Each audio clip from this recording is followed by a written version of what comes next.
I am good, I am public. So does it mean that I am public good? Super public good.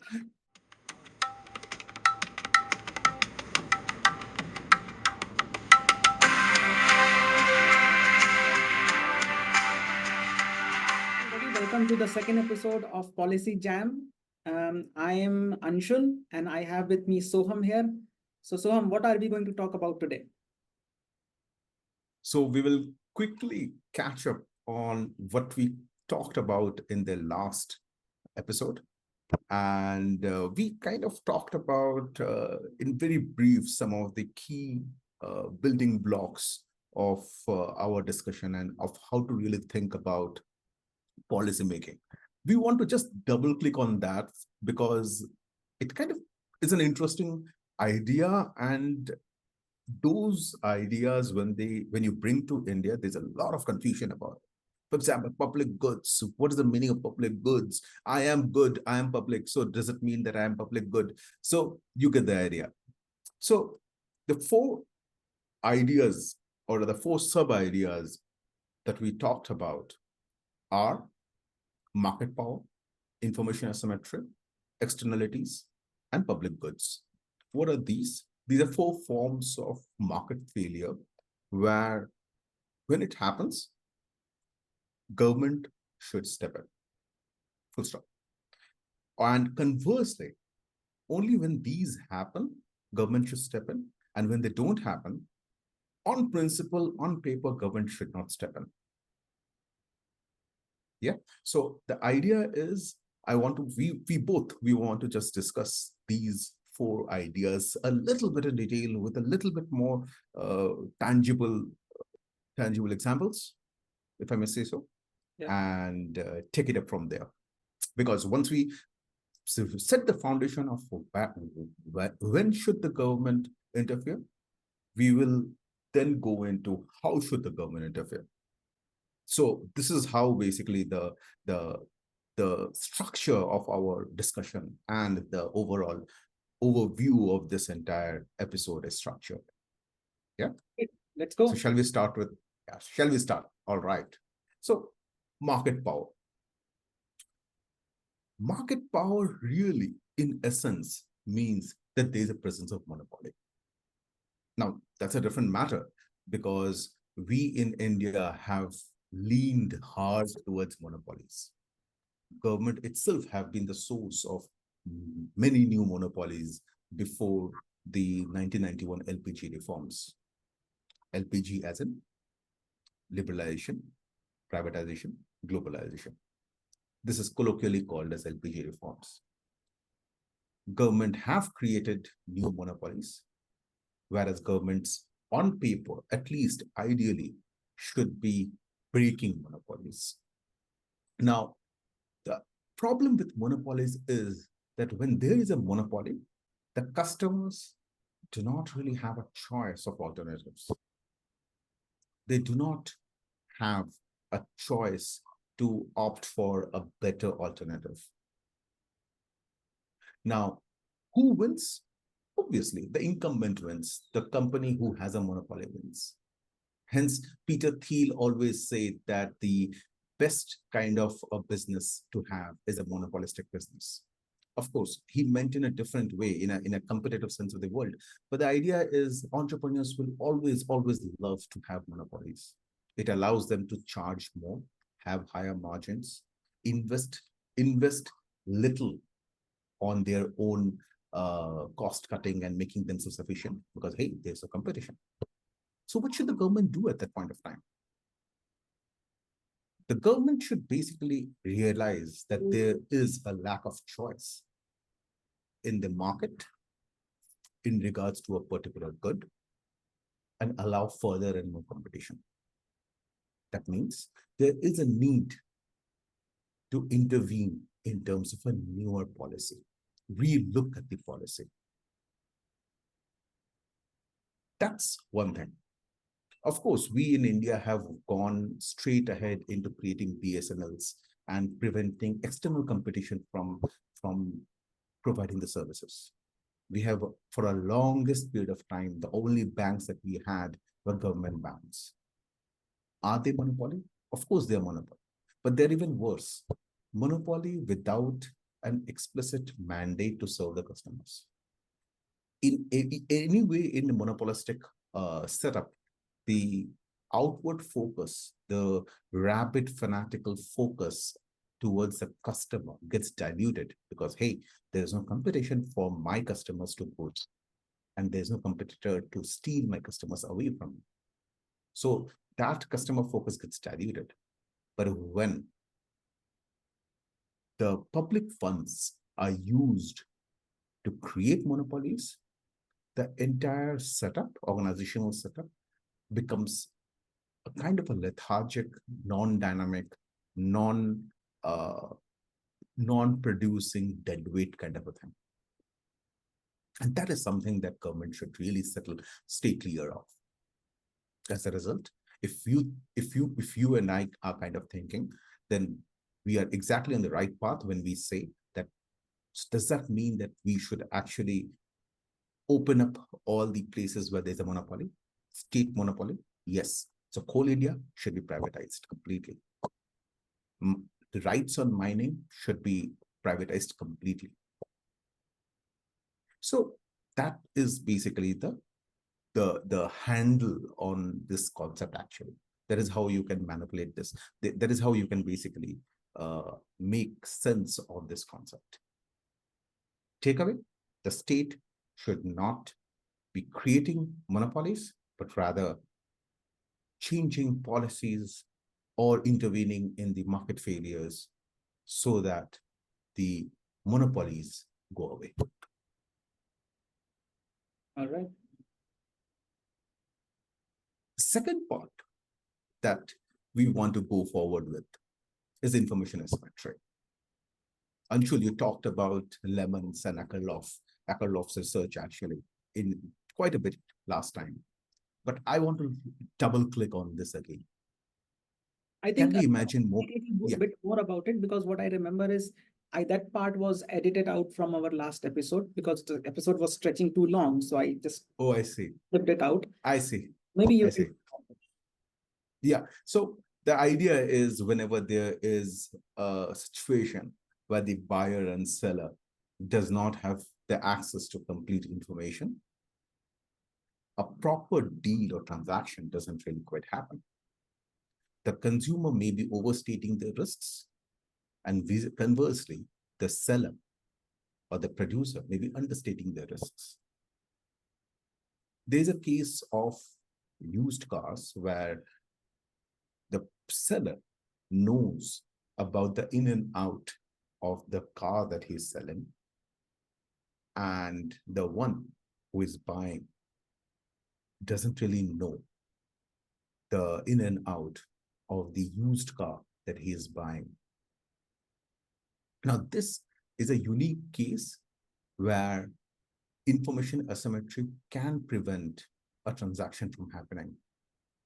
If I feel very uncertain about my assessments of the car, and it is possible that I'm not an expert in the nature of the used cars, then perhaps me as a consumer will not really go ahead at all. We can imagine more such cases of information asymmetry. For example, when an acquirer of a firm tries to acquire a company belonging to someone else, he doesn't know if the books are cooked or manipulated or are reflective of truth or not. As a result, in the real life instances, there were plenty of instances where acquirers straight away applied a discount to the promoter's quote just because the promoter's books were not audited by a well-known audit firm. So what is that? It just is a discount that I'm applying to the deal value because I say implicitly that I cannot trust your books. I do not know if you are cooking them or not. The state can recognize this kind of information asymmetry and force the companies to adhere to a standard like IFRS or India GAAP or whatever it is. But we have to be very careful of playing fast and loose into information asymmetry clause. speculation, the act by which price discovery occurs in the market, is possible only when each party in the transaction thinks he knows more than the other party. The buyer says, hey, I know for a fact that this company will go up. The seller in a financial market exchange will be saying that, hey, I do not feel confident about this company at all. And it may possibly be going down because of this reason. And hence I should be selling out. So between the buyer and the seller, only one of them will be right. And there is an information asymmetry. Right. So when we talk about stock markets, right? Yeah. That's one of the reasons why SEBI is required. Because before SEBI stepped in, Indian markets were plagued with this information asymmetry. There's like large buyers, they would be doing transactions based on certain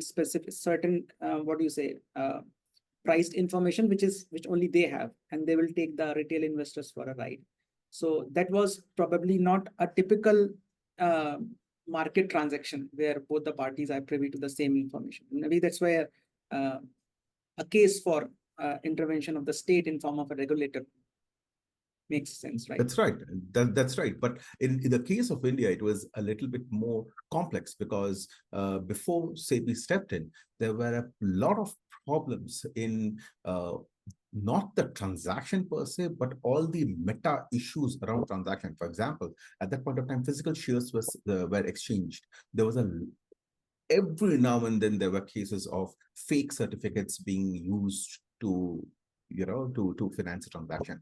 So at that point of time, what really happens is this thing that you do not, as a retailer who is an unsophisticated or not really connected with the circles where the information is freely exchanged, and I may have the information asymmetry. I have problem assessing that not only whether the company is overvalued, undervalued, but also to assess that whether I will be getting the shares, which is right, which is basically the real share certificates or the fake share certificates.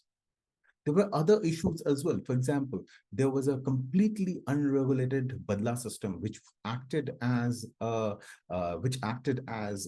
stand-in for the derivative system. Not that derivatives are bad, but because without the appropriate risk management in place, the entire ecosystem kind of becomes very wobbly and shaky. So if you find a big player defaulting, there is no way to protect the entire system from such a default. There can be a knock-on effects on that. So a retailer will be thinking not only if I have to make a decision on whether the company that I'm acquiring or I'm trying to basically buy the shares of is overvalued or undervalued, but also take care of whether the certificates that I'm going to get are fake or real, but also to ensure that that the system in which I'm participating is robust enough that during my holding period, there are no defaults that will rock the market enough, that will jolt the market enough that my investment goes sour. So it's a whole lot of problems compounding on top of each other.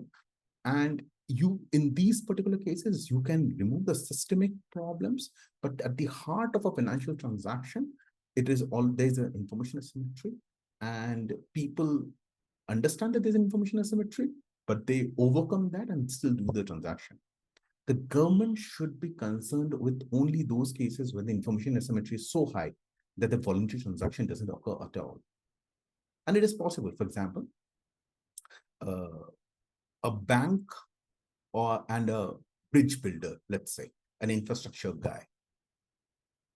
The bank seeks a kind of recourse to the loan if the things go wrong.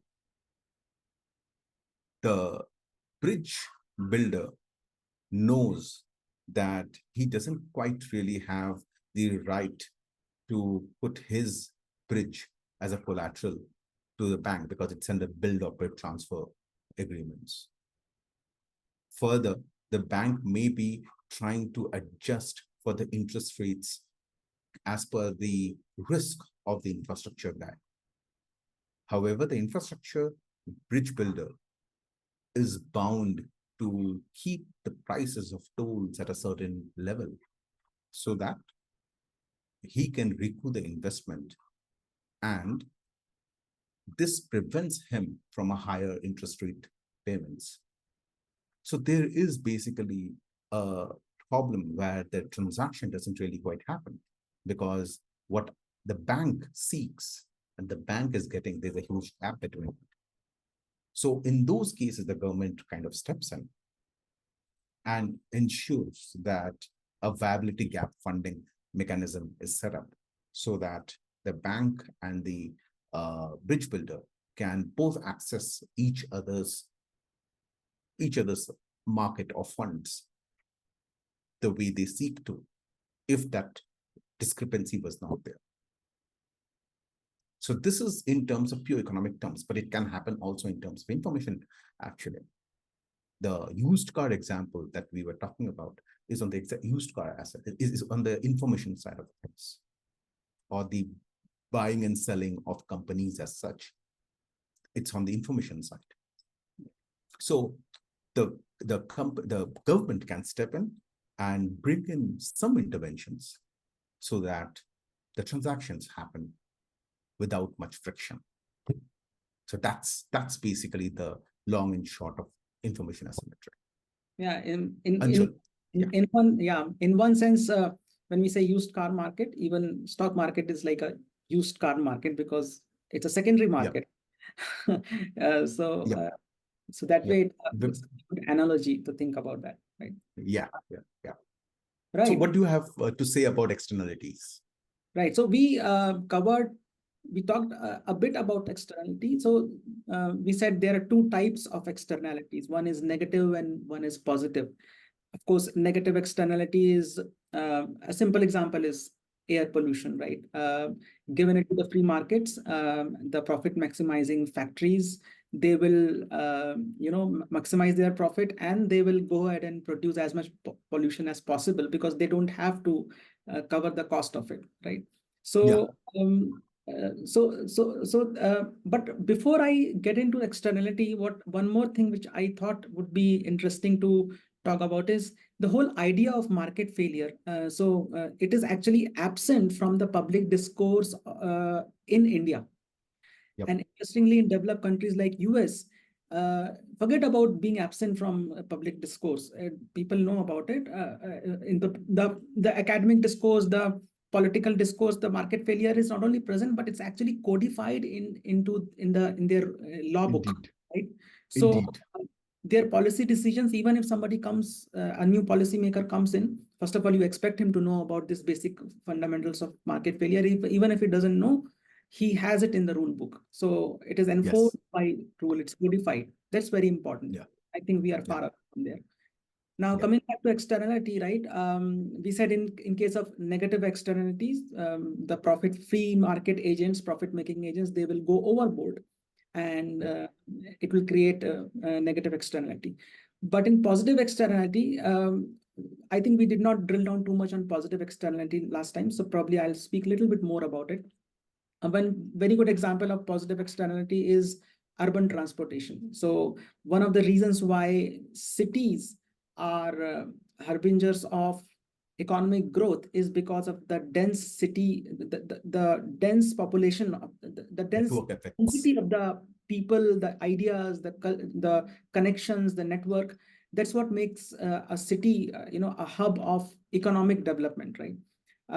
And urban transportation is the glue that binds that interaction between people, right? So urban density, the swift transportation is a huge positive externality where the investment is not much. So if given it to free agents, they will not do it. They will not build roads. They will not build public transport as much. That's where the state needs to intervene. This is a classic case of market failure where enough investment is not done. And which brings me to an interesting idea of in India, right? FSI, the floor space index, which is very less as compared to many other countries and cities. For example, Hong Kong has 15 FSI, Singapore has 12 FSI, US cities also have high FSI. In India, it's hardly 1 or 2. And the reason it's important for urban transportation is, one way to think about reducing commute in urban transportation is to make people travel vertically than horizontally. And that's a very good way to think about it, right? The moment you Yes. compress the city, so people think of a dense city, they think that the living conditions will worsen. No, but if you take care of these things, for example, cities like Hong Kong, Singapore, they have high rises. In India, I think Yeah. FSI is still good for commercial complexes, but for residential complexes, there's still a lot of constraints on not high FSI is allowed. Right. And once in a Right. small space, you have very high rises. You actually have reduced the travel time a lot. You actually convert a travel time from horizontal travel to a vertical travel, because then elevators become kind of a public transport. And that's a beautiful way to think about it, right? So that's where the government policies, for example, increasing the FSI. I don't know what the challenges are in India. I'm sure there are probably political aspects associated with it. But once you increase that, you can clearly see how this positive externality can be encouraged using state intervention, right? So if I may Yes. add one thing, Dr. Bimal Patel is working dedicatedly and almost exclusively on the nature of our cities and how our cities can be made more livable, if I can say so. And he had a paper that started with this very powerful line, which is almost it's not really a quotable quote per se, but it kind of sets the tone for the paper. It says that in India, we have urban sprawls, and a sprawl is opposite of compact.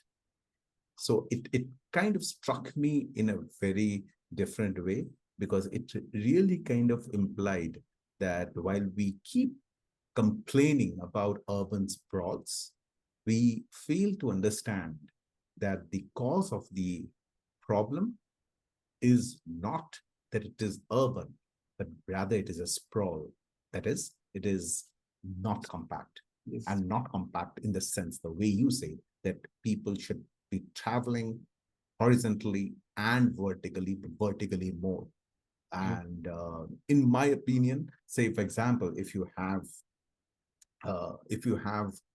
high rises, then the walkable distance to your nearest, most important place to go to.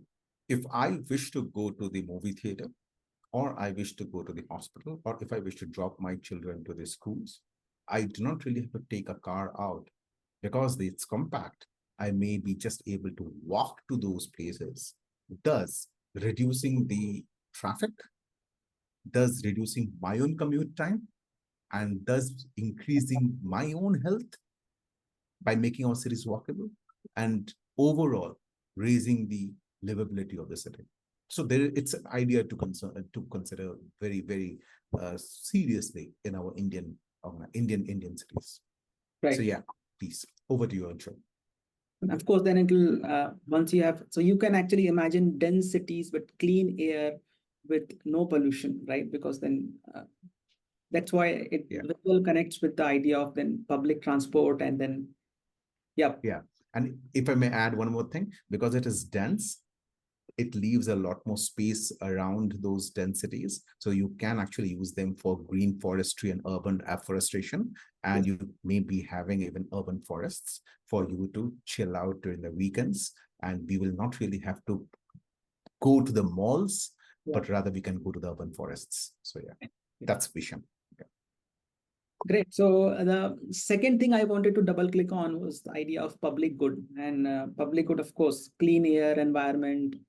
These are very easy examples to think about. And another thing which is probably not very highlighted in public discourse as a public good is the idea of national and domestic safety. So of course, national safety is something which is the core strength, should be the core strength and the purpose of the state.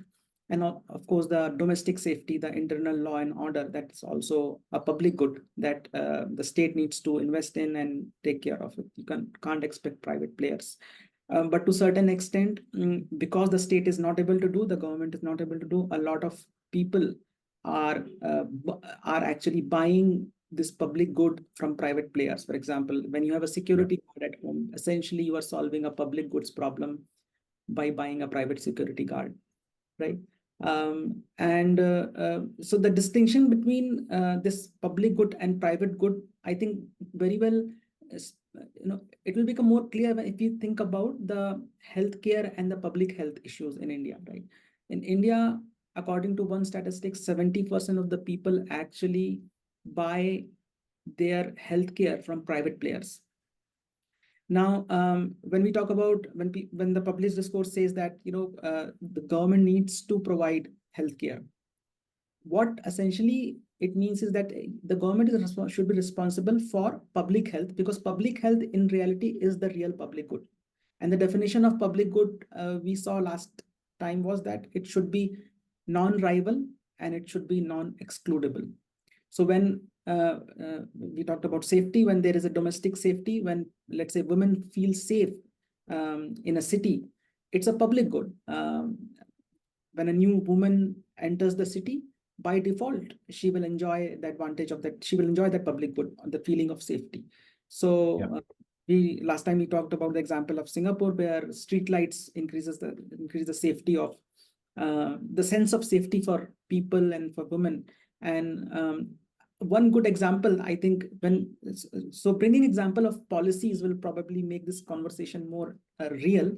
One scheme which the government of Karnataka launched last year is called the Shakti scheme, where they gave free bus tickets. I mean, the bus fare was free for women who were domicile of Karnataka. And the idea was that the thought process behind it was, of course, that as it becomes free for women to travel, they will come out more in public and they will probably join the public. The female labor participation rate will increase. And initially what happened was, it was interesting. Initially what happened was, when it was observed that fares were free for, the bus fare was free for women, instead of coming out to work, the women actually it looked like they were abusing this, this privilege. They started going for pilgrimage, and they started going to different nearby villages to visit their relatives, which in a way doesn't look like a very good idea to promote the economic activity and involve women more. But over a long term, if you think about it, the effect was that women started feeling safer precisely because of the reason that there were more women out there in public places. So that factor itself became the reason why the sense of public safety, if you want to call it as a public good, increased. So the investment in Shakti scheme, although it was for a specific purpose of increasing the female labor participation, but it ended up creating this public good of sense of safety, which again brings me to an interesting idea which I read in a book by Rukmini's book called Whole Numbers and Half Truths, where she took an example of the state of Kerala. In state of Kerala, so when in the NCRB, right, the NCRB, the body which tracks the crime rate in India, they figured that the reporting of crime, the numbers were very high in Kerala as compared to UP. So you would probably conclude that Kerala is probably placed worse in terms of degenerates. Den of degenerates. Yes. But the problem is not that. Problem is that in UP, the crimes are more, but they don't get reported. In Kerala, the reporting is so good that whatever crimes are happening, most of them get reported. So it looks like Kerala has higher crime rate, but it's not.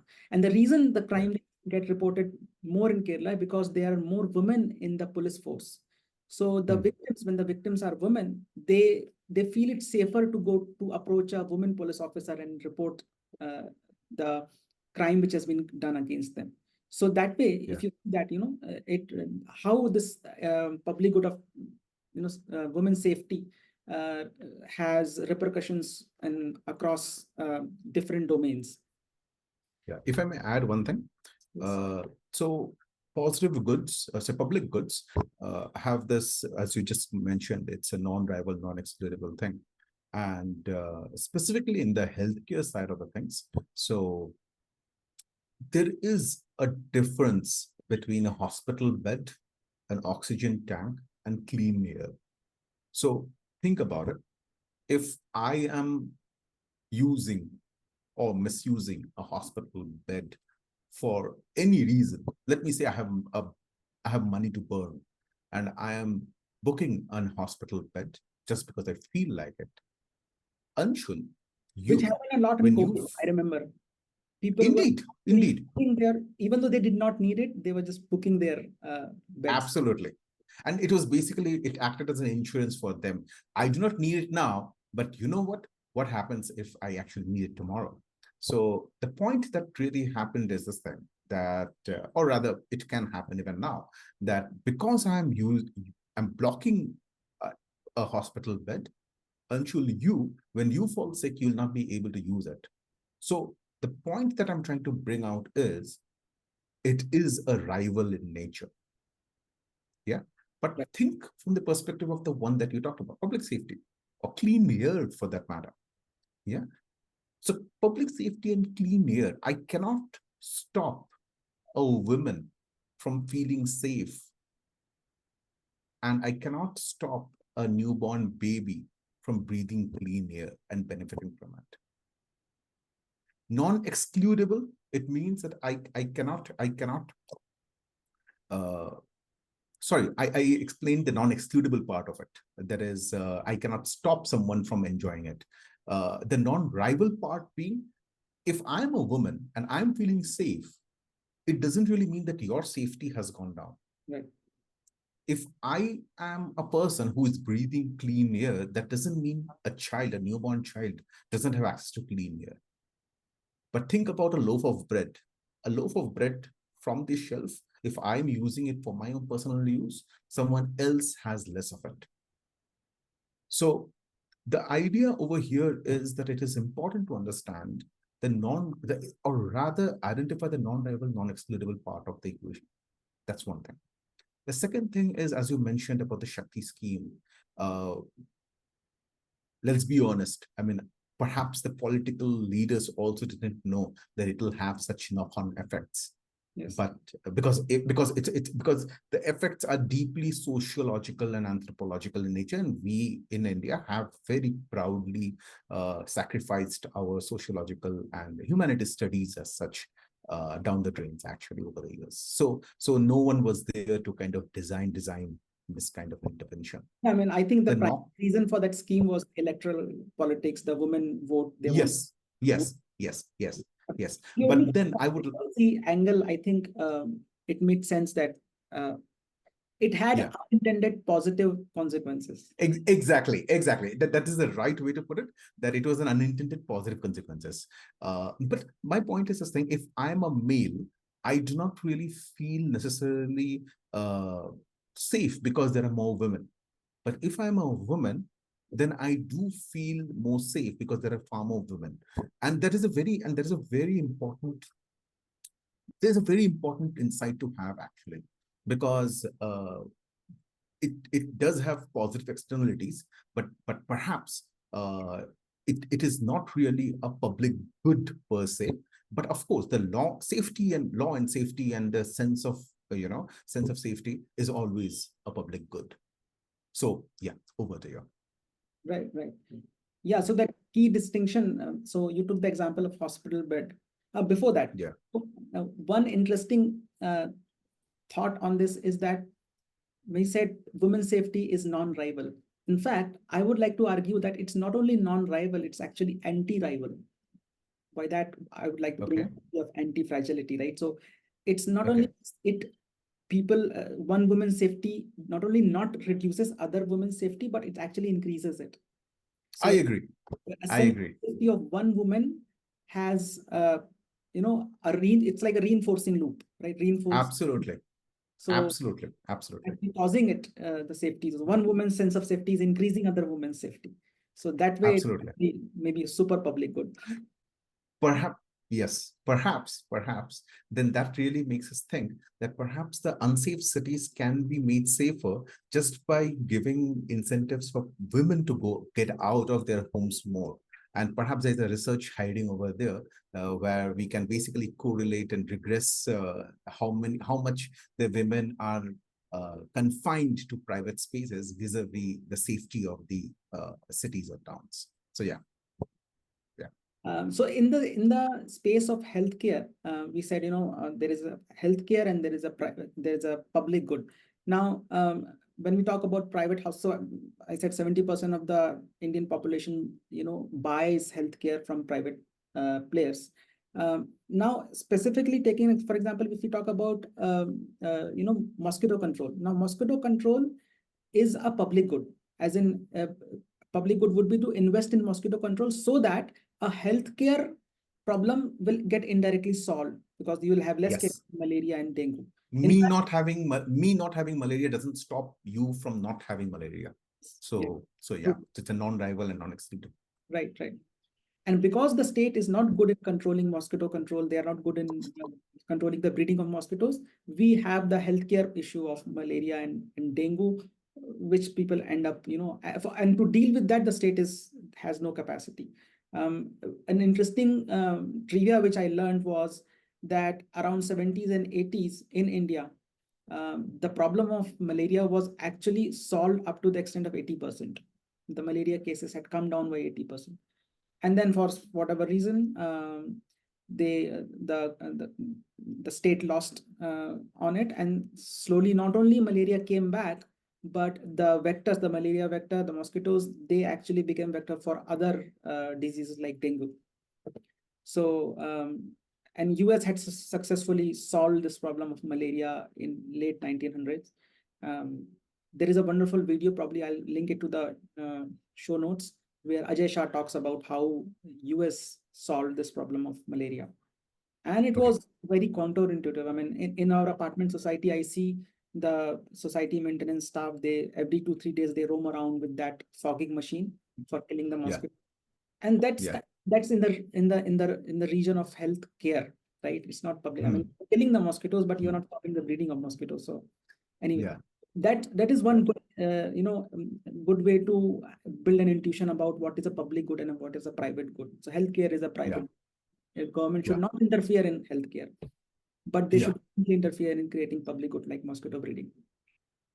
Another example of public good is open source software, right? So when we talk about open source software, by definition, copying a software is cheap. The cost is zero, so you can easily. So my using as open source software does not reduce your usage of it. So it's non-rival and it's non-excludable. By definition, anybody can use that software. So promoting the use of open source software, that is also like promoting the use of public good.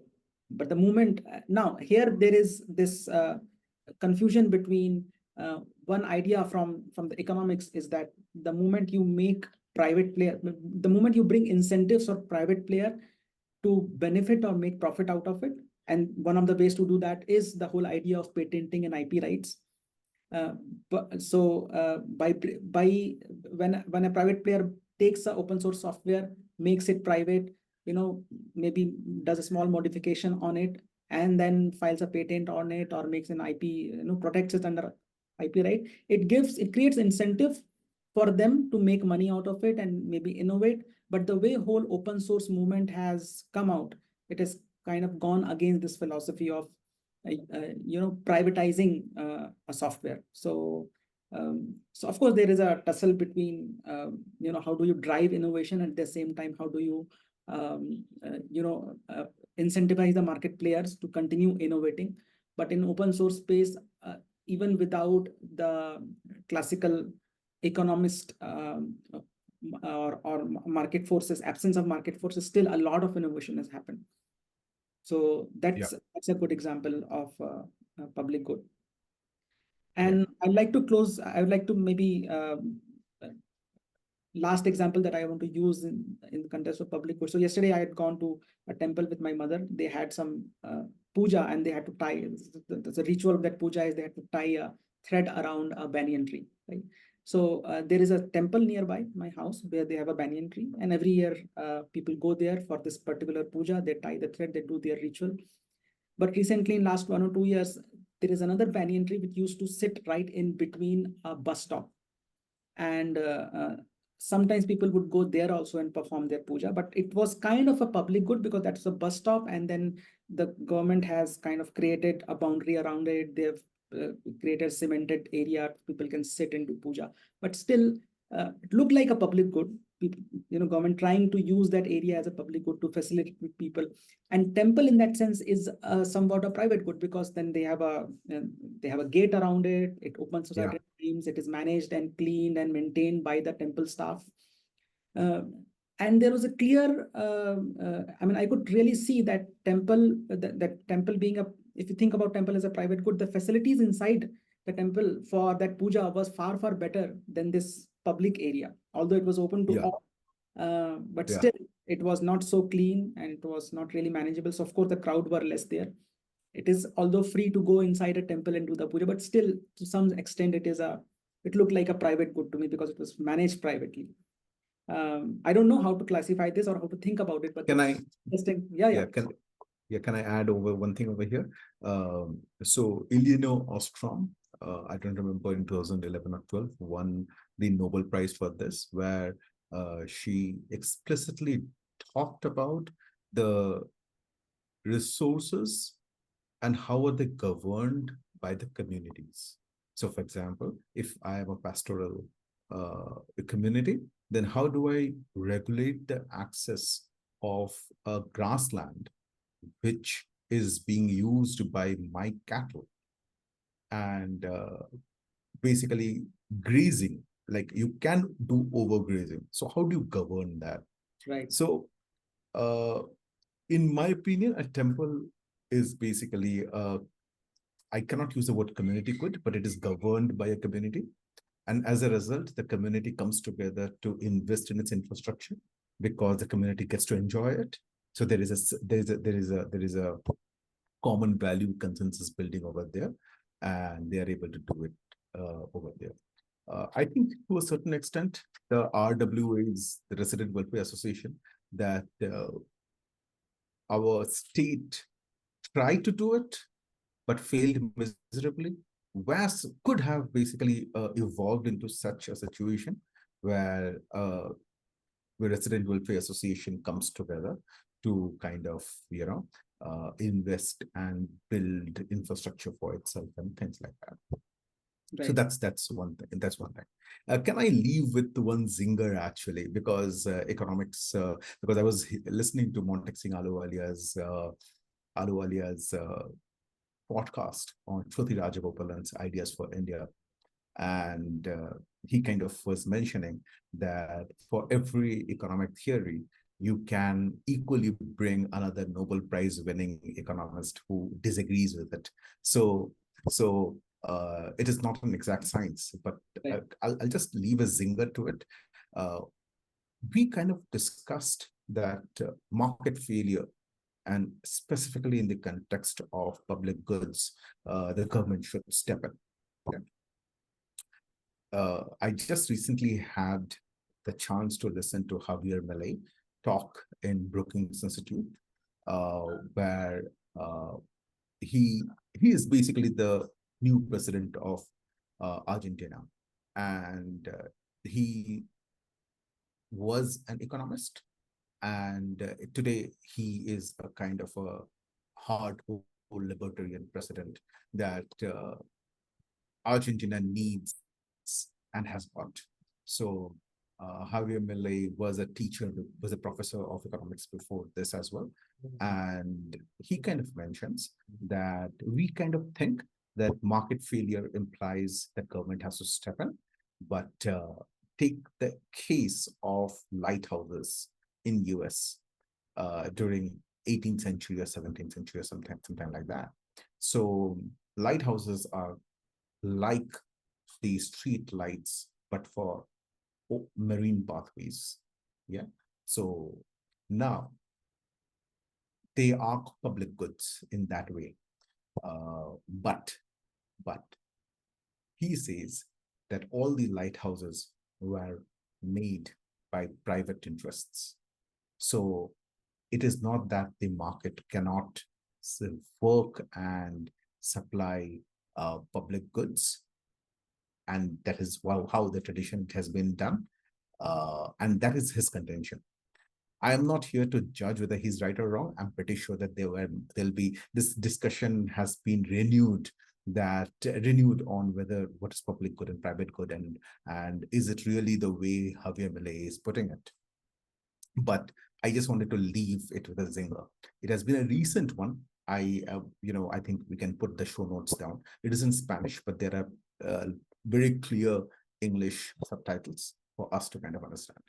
So yeah, I think that's all that I had to add. So shall we go to the next section? Because we have now established that when should the government intervene? Right. Yeah. Shall we go into the next section, that how should the government intervene? Yes, let's move to the next section. Sure. So this is how the rest of this conversation is structured. So we have established basically that government should intervene in these cases, but the tools of interference are limited for government. Well, we in India use kind of policy word loosely, and I'll talk about it in detail later. But any policy of intervention should basically try to address these market failures in the following forms. The idea is that you can use, and because government in general holds a monopoly on violence. So the point is that you can use coercion to modify behavior. So for example, we use penalties and punishments to modify behavior. We do not want people to commit murders, and thus lowering the sense of safety in the community. And thus we apply penalties and punishments for anything that affects and harms public safety. That's public good. So coercion that modifies behavior is allowed. But one thing I have to remember, that the executive cannot inflict harm in an unchecked way. They can only make a case for it. It is the judiciary who has to ultimately decide that whether the case against the person brought by the government holds merit or not. What happens in the case when the two are merged, or when the two are mixed, when the separation of powers is mixed? Well, we get kangaroo courts. We get miscarriage of justices. We get a judiciary process which is completely devoid of any principles of natural justice. And what are the principles of natural justice? It is basically a few key ideas which are almost axiomatic. So it's like no person can basically stand judge on a case that is brought against him. So we can think about instances when this principles of natural justice has been validated in India. So there are a couple of three or four such principles, and we can always search for it. But the idea is whenever the executive and judiciary are merged together, these tenets of principles of natural justice is validated. You can also coerce people to modify their behavior by raising the taxes. Tax is a form of violence. Let us not stop ourselves from only thinking that a physical threat of harm is violence. Even an economic robbery of economic resources, which would otherwise have been for you to spend, is also coercion and is also violence. No one will pay tax voluntarily. They'll be paying grudgingly. They'll be paying out of a sense of duty. But no, if you reduce it to zero, no one will be clamoring for a higher taxes, for themselves at least. So the idea is that behavior modification through penalties and punishment, and raising taxes both modify behavior and can basically change the contours of the society, and does also impact these market failures. Over to you, Anshul. What do you think are the other two interventions that the state should do to address these market failures? Yeah, so we talked about raising taxes, which kind of brings me to a little bit of digression into this, a detour to our original discussion. But I would also like us to discuss a bit about the idea of subsidies and redistribution, right? So the whole idea of redistribution. So if you think about taxes in a fundamental way, tax is a redistribution, right? You take money from person A and then use that money to do something for person B. And India being a welfare state, when we say welfare state, 50%, more than 50% of India's population depend on the state welfare for their survival. So that way, India is a huge welfare state. And when we said market failure is one framework, one toolkit to think about where the state should intervene. In that sense, when we talk about using taxes as a redistributive mechanism, there isn't really any market failure there. But it's just that morally, you are saying that in a country, 50% of the population needs intervention of the state. So you take taxes from supposedly the rich and you give it to the poor in form of welfare schemes and all those things. But there is no framework like a market failure there. And because there is no solid or defined way to think about it, usually the redistribution is done by government. The policies are basically electoral policies. They are driven by political parties, political interest, and that's how these redistributive schemes are created. But before we started talking, you brought a very important distinction between subsidy and a redistribution. Maybe you can talk about that. Yeah. So another way for the government to intervene in these market failures is to give subsidy to positive activities. Now, bear it in mind that a tax and subsidy are two sides of the same coin. A tax is a negative subsidy, or a subsidy is a negative tax. So if a tax is going to deter people from doing certain things in a way, then a subsidy is set to encourage people from doing certain things. And when do we want people to do certain things? When they have prospects in ways. The essence of the behavior modification also plays in this way. That not only we want people to not do negative things, for example, smoking. Of course, we can have a debate on that, whether me smoking is going to cause public good failure or not. But the essence is that we can very precisely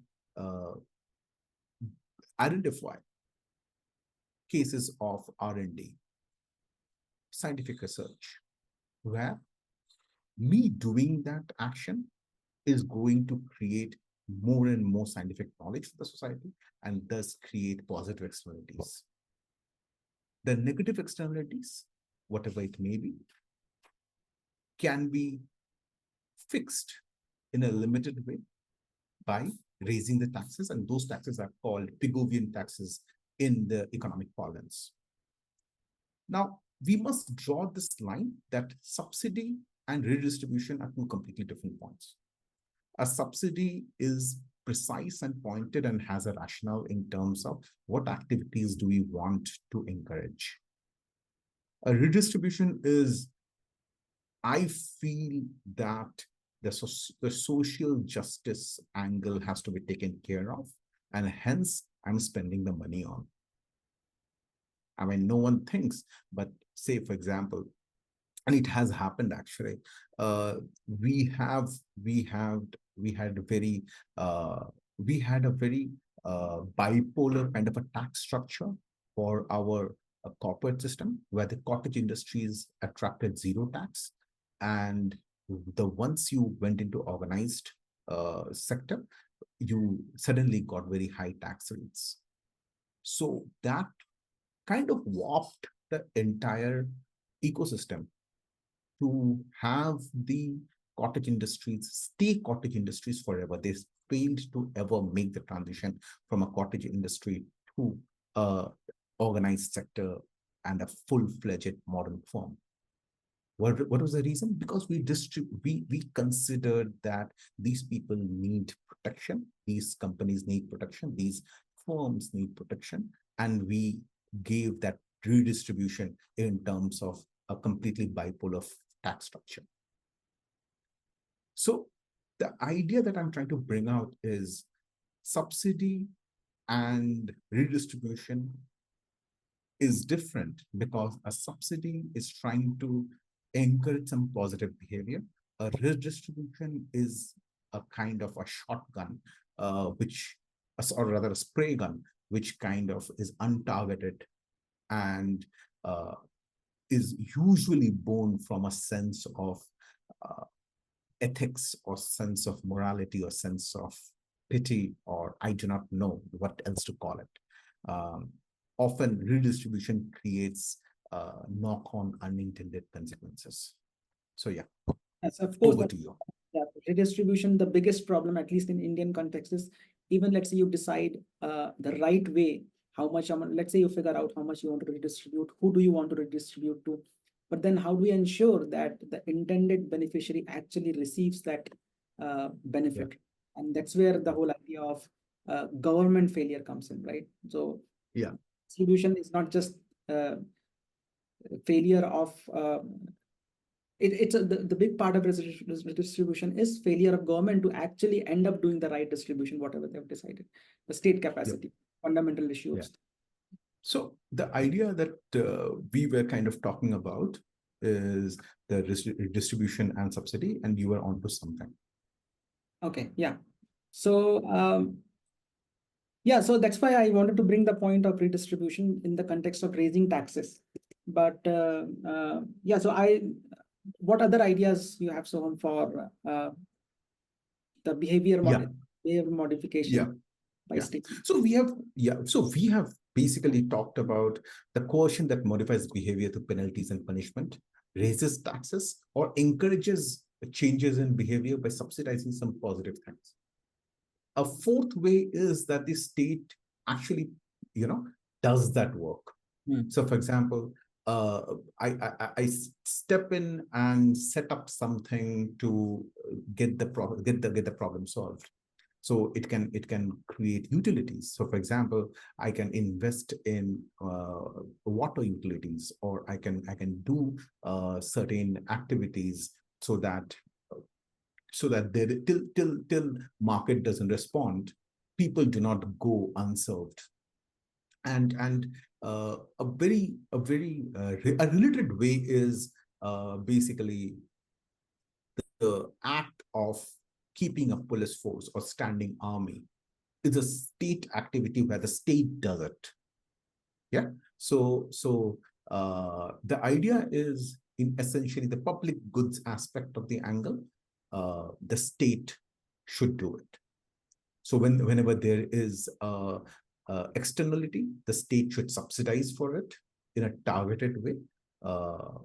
And I mean that when there's a positive externality, then the state should target and provide subsidy for it. If there is a negative subsidy, it should raise taxes for it. And if there is a public good, then the state itself should do it. So these are the four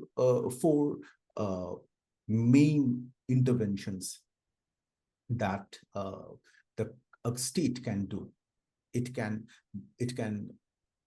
modify behavior by adding penalties or punishment.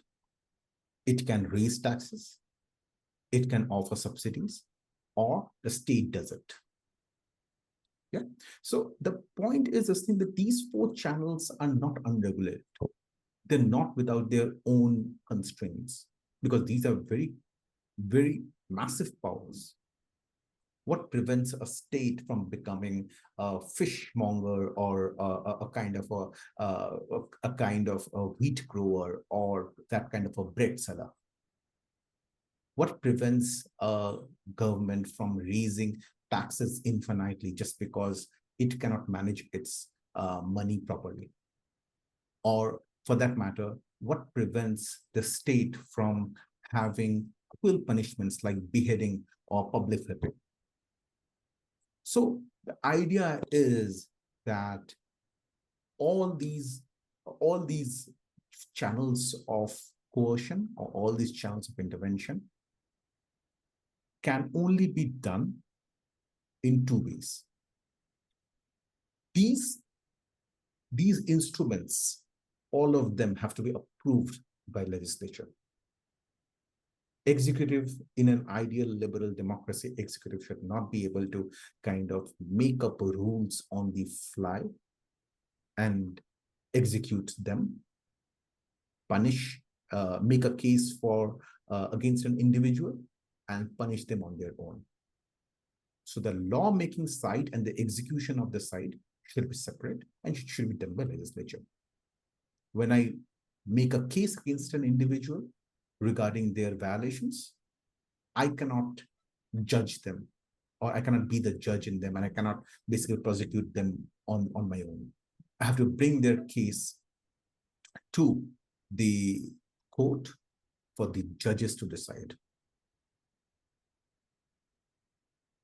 And the point is, when executive wishes to step in, it has to do it with the mandate of the legislature, and in general, its own advisors who, and in general, the technocratic knowledge that the state has. But in general, it is basically the legislature which drives and which regulates the executive. In India, we have some very interesting regulations which allow the state to breach these separation of powers.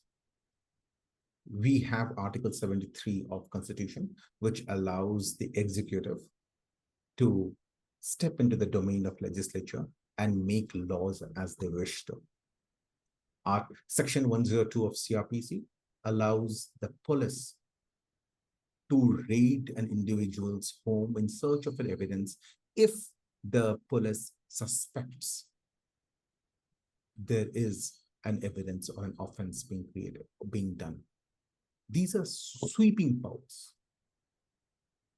And as a result, we see that India has become an administrative state. And here the officials hold the maximum power. Because of this, what has happened is people in search of, suddenly the administrative jobs have become extremely lucrative because there's a lot of powers, discretionary or undocumented discretionary powers that are allotted to a bureaucrat in India, which allowed them to govern a community or govern a town or district as they wish to. In short, it becomes a personal fiefdom of sorts. This has a massive attraction to a lot of people in India. And as a result, the offices of IAS, IPS become a very attractive propositions for people. So much so that we have seen not only such coaching hubs emerge, which promise to put the candidates into such hallowed services, but also it has almost become a deification of the IAS bureaucrat.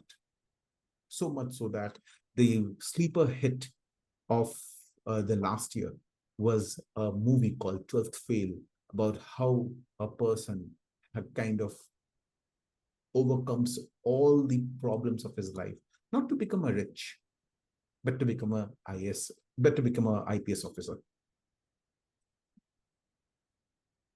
The idea over here is just a few years back, another movie came up which basically showed the journey of a rags to riches of an Indian businessman, which was, of course, fictionalized in a fictional biopic.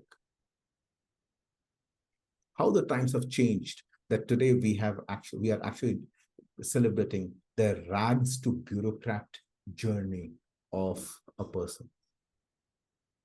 So this basically is kind of the sociology of our bureaucratic system and the impact that it has on our Indian society.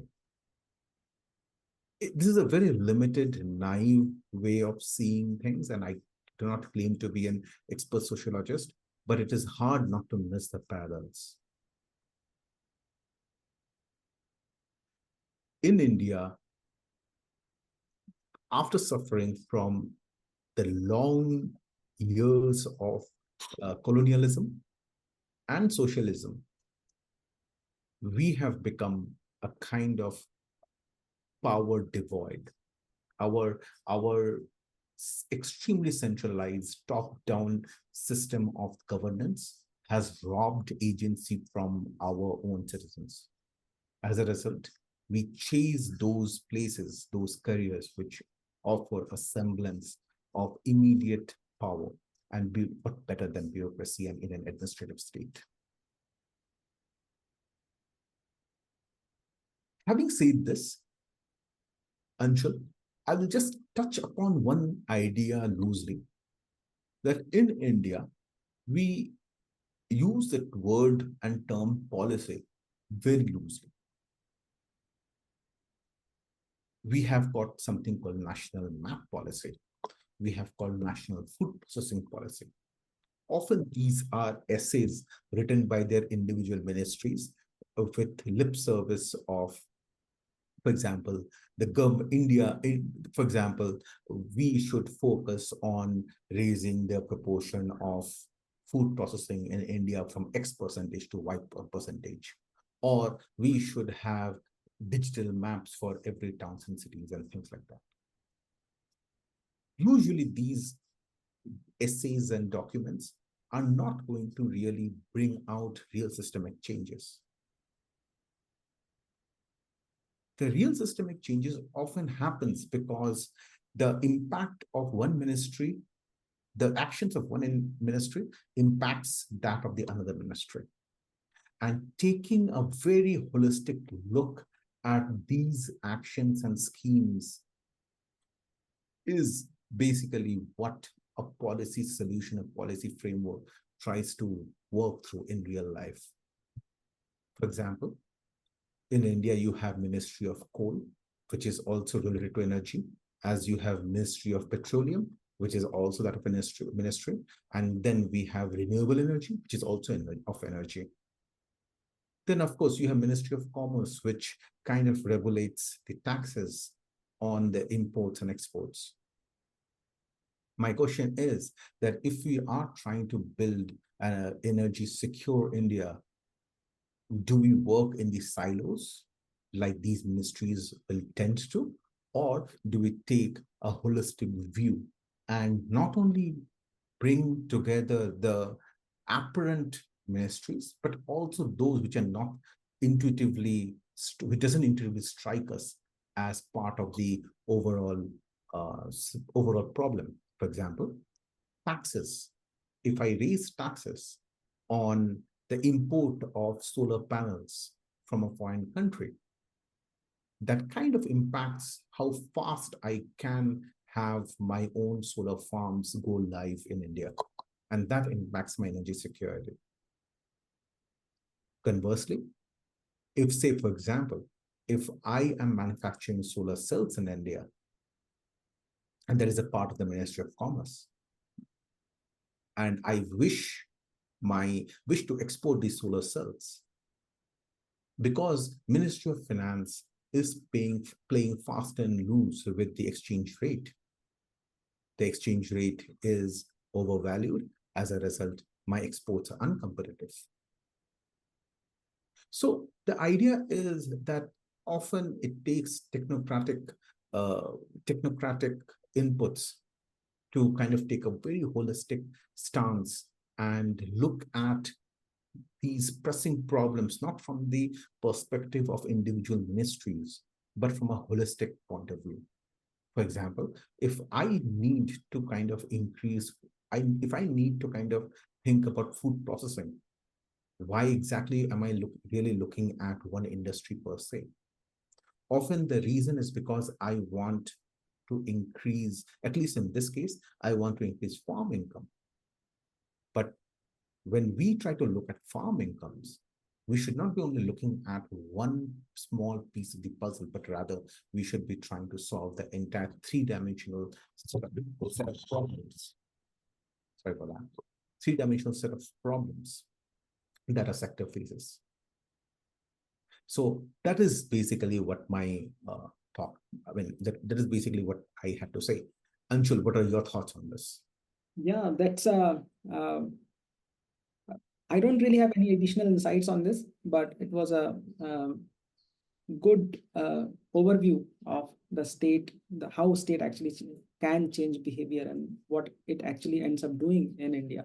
So yeah, it's good that this discussion will probably be more centered even in future around the ideas from public policy, but more specifically, how does it play out in Indian context?